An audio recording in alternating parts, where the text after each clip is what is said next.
बलूचिस्तान वो पहले वाला बलूचिस्तान रहा ही नहीं, जहाँ पे पहले अगर औरत दो झगड़ों के बीच में पल्ला हिला देती थी तो वो झगड़ा रुक जाता था।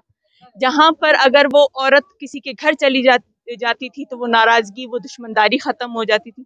ये अब ऐसा बलूचिस्तान बन गया है, ऐसे लोगों के हाथों में आ गया है कि शायद उनको अपने घरों में भी अपनी माँ बहन को इज्जत देना नहीं आता। वो शायद अपने वो पुराने जो हमारी सकाफतें हैं, इक़्तिदार को भूल चुकी हैं। तभी बीएमसी के वाक़ये को अगर आप देखें, हमारी बच्चियों को रोडों पे घसीटा गया, गिरफ्तारियां की। आज यहाँ पर हमारी माएँ बहनें हमारे साथ हैं, इनको गिरफ्तार किया गया, घसीटा गया।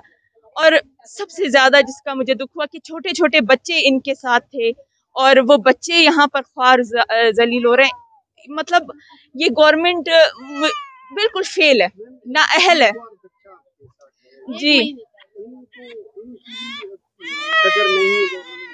ये देखे, ये बच्चा जो है ना, ये रो रहा है अभी इस वक्त।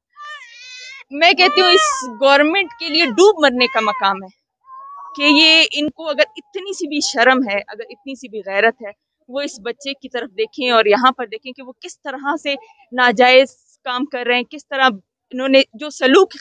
ठीक है, एहतजाज करना हमारा हक है, हमारा आइन हमें ये हक देता है, हमें पाकिस्तान का आइन ये हक देता है। अगर ये लोग एहतजाज पे आप लोग आए, बैठे, इनका मसला हल करें। नहीं, आप लोगों ने डंडे उठाए हुए हैं, आप लोग इनको आप जेलें आपके चोरों से, डाकुओं से भरने चाहिए। आप जेलों को उस्तादों से भर रहे हैं, आप जेलों को स्टूडेंट से भर रहे हैं, तो आपने क्या माशरे में चोर और डाकू पैदा करने? ये मैं as a central committee member Balochistan national party, मेरी पूरी पार्टी, हम सब इनके साथ हैं, अपनी माओ बहनों के साथ है। हर दफा कहती हूँ कि बलोचिस्तानी है, हम ओन करते हैं अपने बलोचिस्तानियों को। हमारी माएँ बहनें हमारी इज्जत है। आज अगर ये रोड पे ख्वार हैं, कल को शुमाइला भी हो सकती है। तो मेरा दिल तो छोड़े, मेरी रूह तक काम गई थी जब मैंने ये कल ये वीडियोस देखी और जिस तरह से गालम गलोच सुना और जिस तरह से इनको धक्के दिए जा रहे थे और जिस तरह बच्चे ख्वार हैं। तो मैं कहती हूँ इस गवर्नमेंट